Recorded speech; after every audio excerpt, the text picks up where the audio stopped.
What's up everybody, welcome back, or welcome if you're new. My name is Derek, and in today's video we're going to be talking about two of Samsung's major flagship smartphones, the Samsung Galaxy S25 Ultra and the Samsung Galaxy Z Fold 6.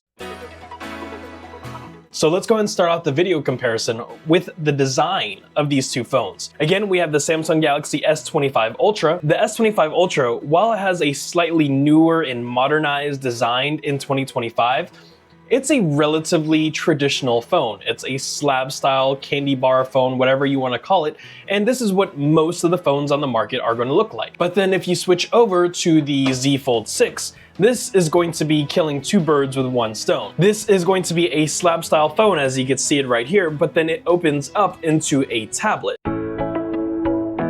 So the displays of both of these phones are going to be fantastic. If you go with the S series or the Fold series, you're not going to be disappointed because they have really good resolution for both phones, and both of these phone displays also have really good refresh rates, which is going to help when you're doom scrolling on YouTube Shorts. But do know that if you get a normal slab phone like the S25, you get one screen. And the S25 screen, like I said, is beautiful, but it is going to be a 6.9-inch screen, and that's pretty much it. You don't get anything else. And this 6.9-inch screen is a slight upgrade in terms of size compared to the S24 Ultra, but then also let's look at the Z Fold 6. So the Z Fold 6 here has a 6.3 outer display, but the magic doesn't stop there, because if you want to, you could actually open this bad boy up and there you go. You're gonna have a tablet inside of your pockets. So right off the bat, you can see the two differences between both phones. While one is more traditional and the other one is a little bit more progressive, they both have their pros and cons, and I'll get to that later on in this video. One thing I want to say about the S25 Ultra is that the display is flat, which just makes things super smooth and makes things super comfortable, but then it also really makes just the stress of putting a tempered glass or a screen protector on this phone really simple. But in terms of screen protectors for the Z Fold 6, you can put a screen protector on the front screen. This again is a flat screen for the Z Fold 6, but on the inside, it's not going to be as simple because this is going to be ultra thin glass. But that's kind of a gimmick because this that you're feeling on right here, it's not actually the glass that you're feeling. The 7.6-inch screen here is underneath a plastic screen protector, which is then going to be where the ultra thin glass is kind of fused into a more plasticky display. So Samsung did say that the Z Fold 6 is using ultra thin glass, and it is, but they're not saying that it's kind of like a glassy plastic mixture underneath the plastic screen protector. So that's one of the things I didn't like about this Z Fold 6 is the fact that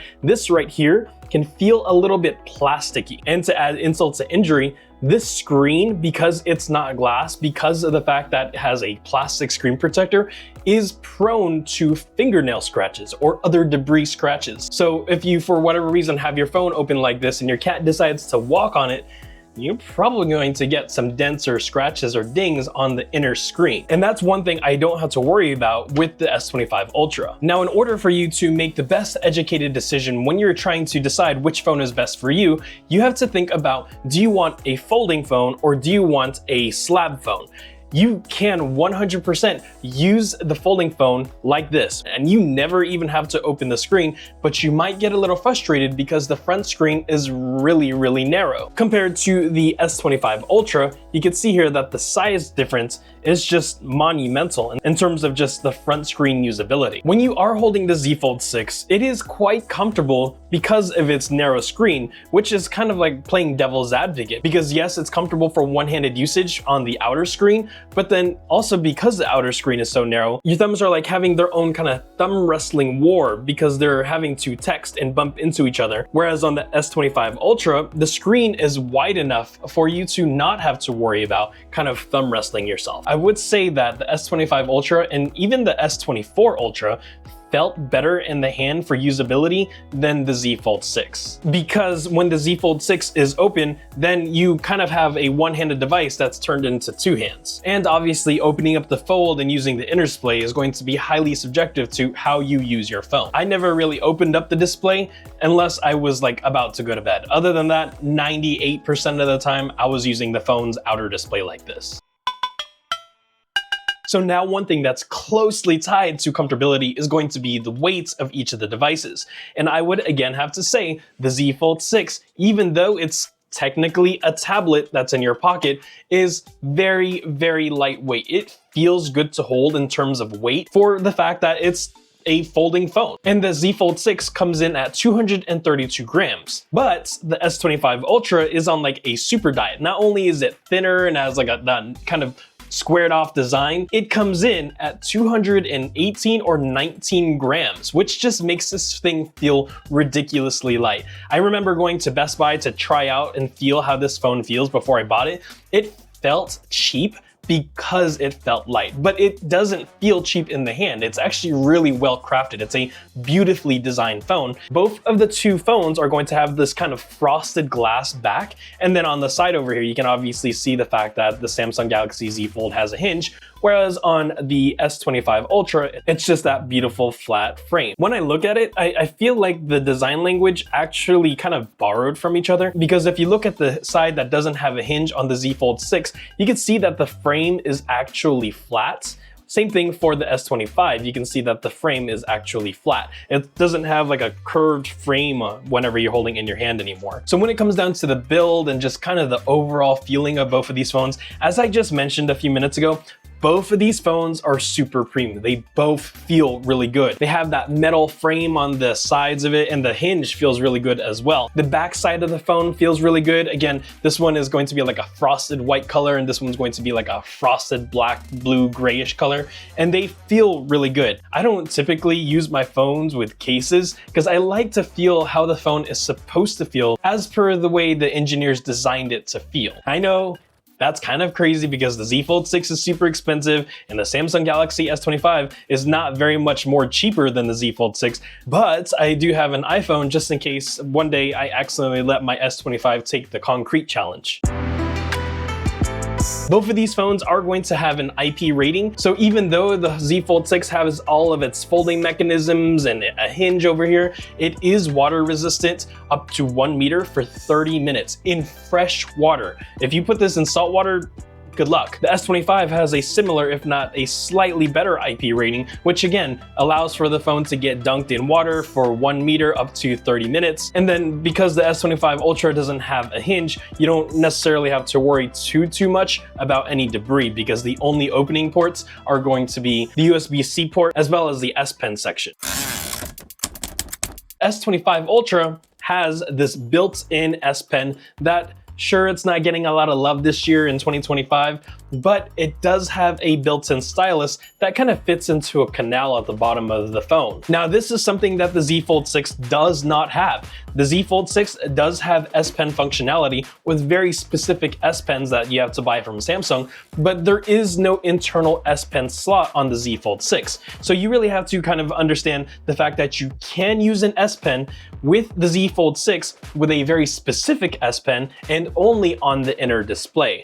You cannot use that very specific S Pen on the outer display. Now, I did say that the S Pen on the S25 did get a little bit of a downgrade because Samsung took out the Bluetooth functionality here. So now it's simply just a stylus. So if you used your S Pen to kind of like do your wizarding stuff and you did like this to switch the picture, or you use the button to take a picture, I guess you can't do that anymore. But I mean, honestly, I never used the S Pen outside of being a stylus. But I guess I'm the minority on that.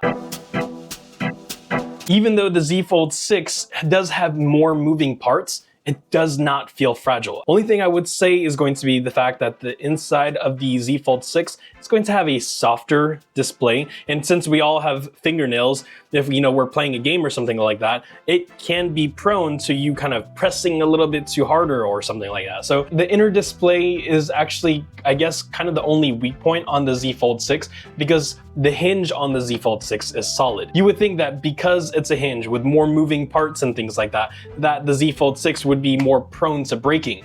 And I'm sure there are people who are just unlucky out there that have random broken Z Fold series phones, but I mean, based off of my usage, this Z Fold 6 has been super solid. I never really felt like if I opened the screen 50 times a day that it was going to break. And I'll shamelessly admit that this Z Fold 6 has taken quite a few drops from me. It's held up 100%, and there are no cracks, dings, or anything. Like, it's a well-designed, well-crafted, premium phone. And it should be, because, I mean, it's super expensive.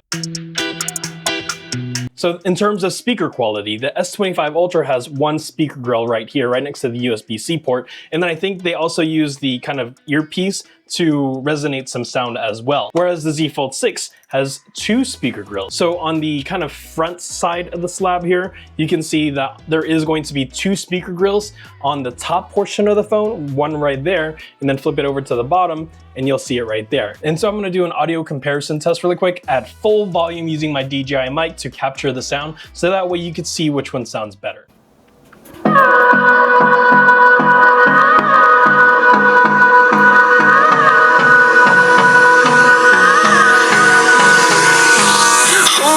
Close till I get up, time is barely on our side. I don't wanna waste what's left.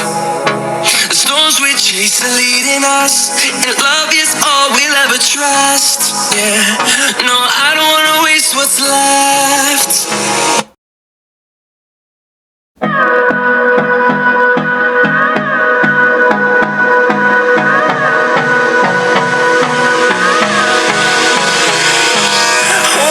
Close till I get up, time is barely on our side. I don't wanna waste what's left. The storms we chase are leading us, and love is all we'll ever trust. Yeah, no, I don't wanna waste what's left. All right, so you heard it, the Z Fold 6 versus the S25 Audio. I personally think that they both sound really good, considering that they're smartphones. They're not obviously like Bose quality or karaoke quality speakers, but I would have to say, if I had to choose which one sounded better, it would be the S25 Ultra by a very, very small margin. It just sounds like the S25 Ultra has a little bit more of a thump to it, or a little thump to it, whenever you're playing the music. And so if audio is super important to you, do not take my word for it. I am definitely not an audiophile. I know, I mean, I like to listen to my music and whatnot, but I couldn't honestly give you directions and my opinion on audio drivers and this and that and whatever. I have many strengths in technology, but audio is just not one of them. Now, in terms of physical buttons for the Z Fold 6 and the S25 Ultra, both of them are going to have two types of buttons. On the right side of the phone, you're going to see the volume rocker buttons right here on top, and then the power button, which is going to serve multi-purposes for the S25, and that's it. There are no additional buttons that some smartphone manufacturers are putting out there for a dedicated camera button. Same thing for the Z Fold 6. Again, you're going to have on the right-hand side, and that's going to have the volume rockers and then the power button. I would have to say the biggest difference in terms of the button design and layout for the S25 Ultra and the Z Fold 6 is going to be two things.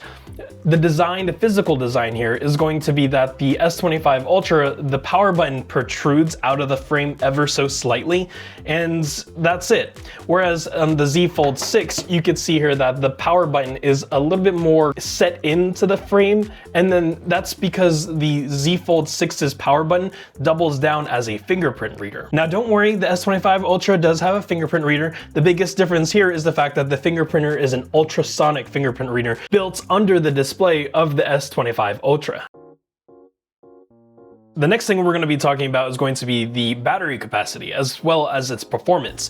So the S25 Ultra has a 5,000 milliamp hour battery. I don't know how manufacturers are able to get batteries to fit in such small form factor devices, but kudos to them. I would have to say that Samsung is falling behind in terms of staying competitive with the batteries, because there are other manufacturers that are porting 6,000 milliamp hour batteries in thinner phones, but that's neither here nor there. The performance of the 5,000 milliamp hour battery tagged alongside with the software optimization and hardware optimization of the S25 allows me to get at least 9 hours of screen on time. I could charge this phone one time around usually 9 a.m. and I don't have to charge it until the next day. And so I am super impressed with just the general battery performance of the S25 Ultra. Mind you, I am a super user when it comes to using my phones. I mean, I will have multiple apps open. I will have YouTube playing as a kind of picture-in-picture. I'll be playing Pokemon Go. I use it for conference calls. I mean, I just do everything focusing on my phone, and I would have to say that the S25 Ultra's battery performance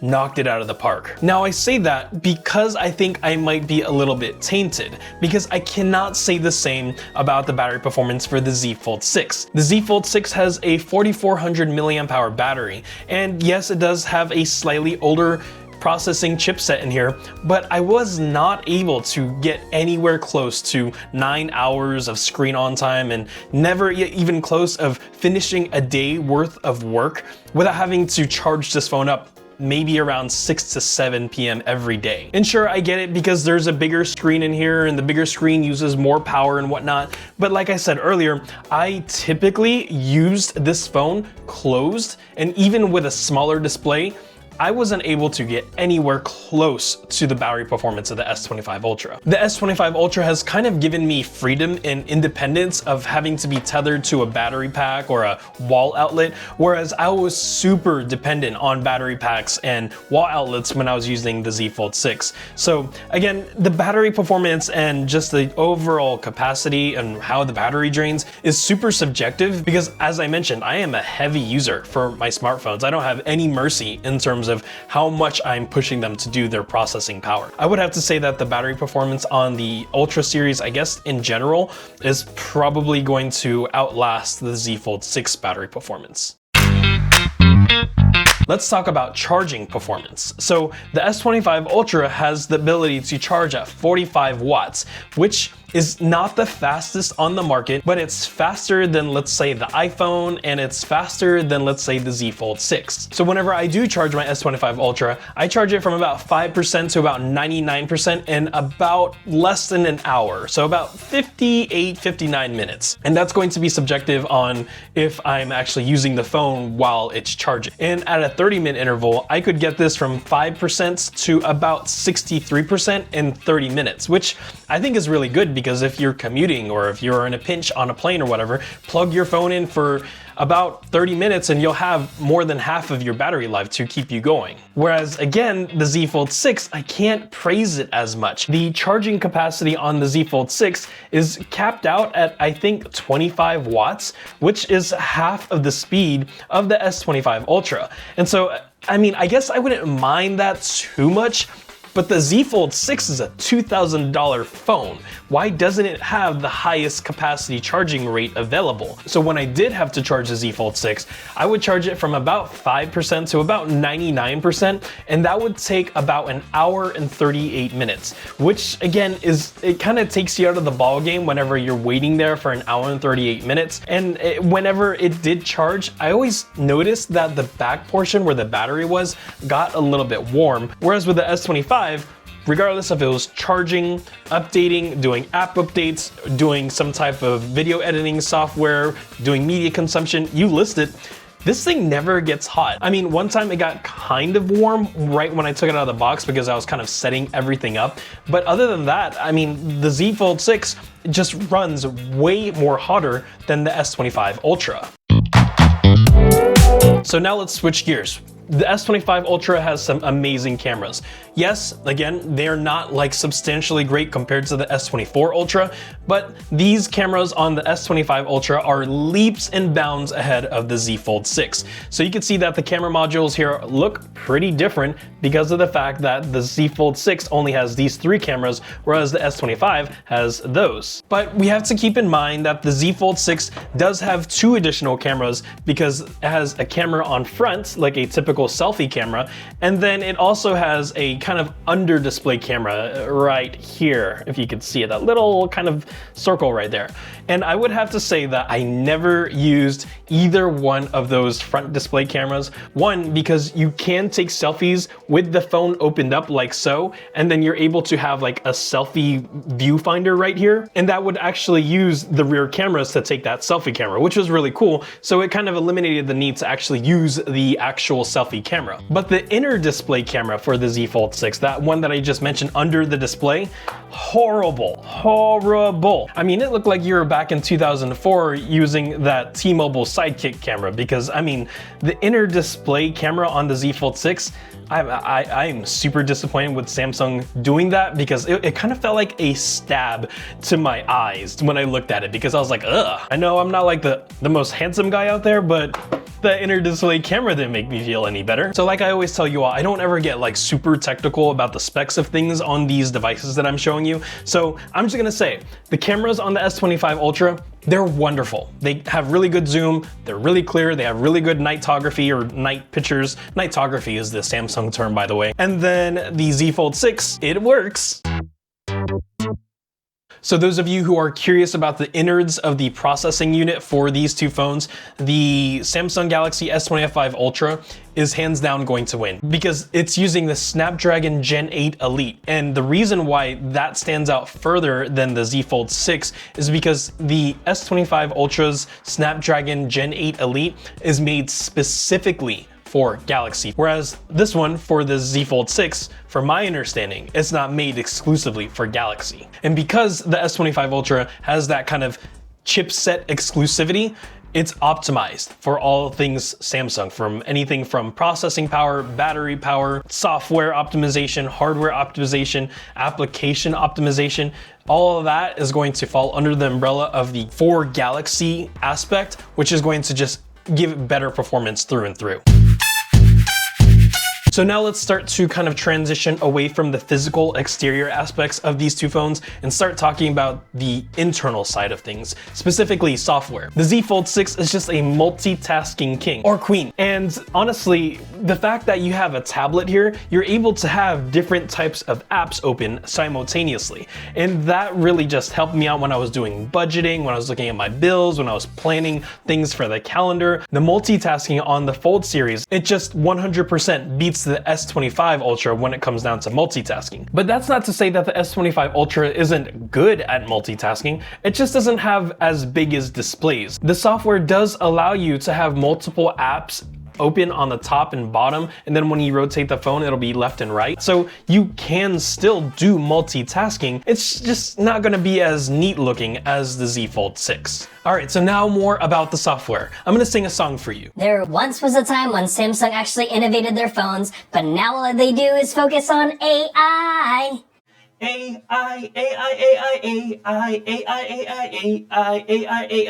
That's pretty much what these phones are talking about. And so that's the truth, right? The manufacturers, they're just focusing so much on AI and software. It just feels like they're not really focusing on the design or hardware of things anymore. It's all about AI. But AI is not the worst thing in these Galaxy phones. I mean, there are a plethora of AI features that both of these phones are going to be using. If you're using the S25 Ultra, then the operating system is going to be One UI 7, and that has its own suite of AI features that the Z Fold 6 is probably going to get. The AI on both of these phones are really good. There are pros and cons of using AI in just a general aspect of things. Sometimes I just miss like the OG Google Assistant because of the fact that it got what I needed done. Now I have to talk to Gemini. But AI is not going anywhere. The one thing that I would have to say about AI is that Samsung in the near or possibly far future is going to start charging for their AI software in their phones. So basically you're going to have another subscription service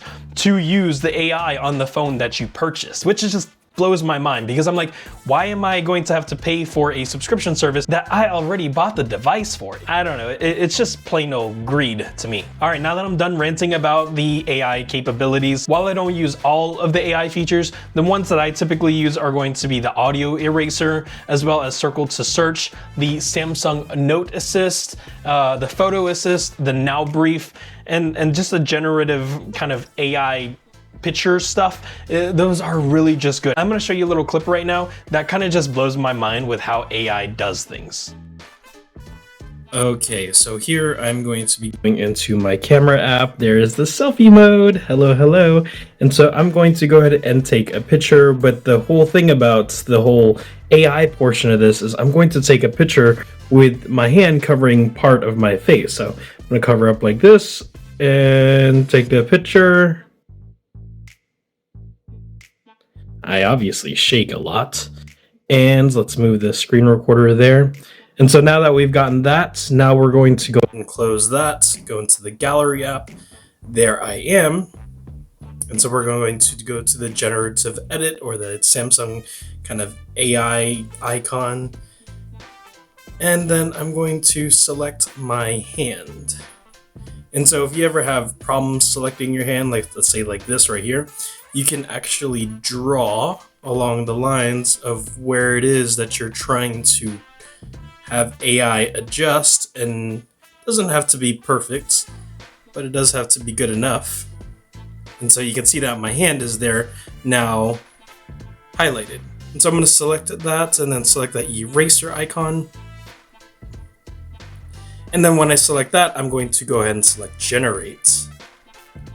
And so the point to this is going to be that AI is going to remove my hand and kind of fill in my face. Now, even though the AI is cool, it does help out in certain situations. I think the one AI feature that needs the most work is going to be now briefing. All right, so we've talking about the build and the design. We've spoken about the screens, the batteries, performance, the software, the cameras. Let's talk about the most important thing, and that's gonna be price.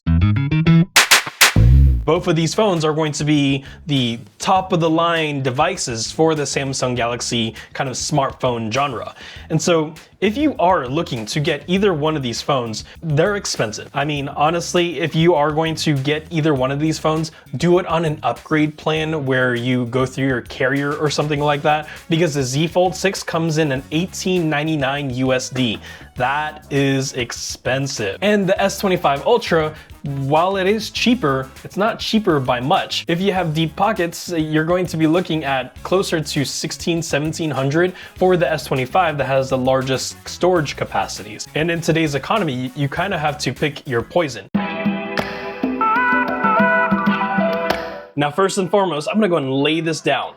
These two phones are right off the bat, they're both amazing. They each have their pros and cons, but in the age of smartphones of 2025, if you select either one of these phones, you're going to be a happy camper, because realistically, phones have reached their peak. Now, if I was going to be 100% honest with you, you should only purchase these phones if the phone you currently have is older than 4 years old. So if you have the S21 Ultra and older, yeah. If you have the Z Fold 4 and older, yes. If you have the iPhone 12 or older, yeah. And I did extend the iPhone timeline there a little bit because the iPhones don't really change too much. The last time the iPhone had any significant change was...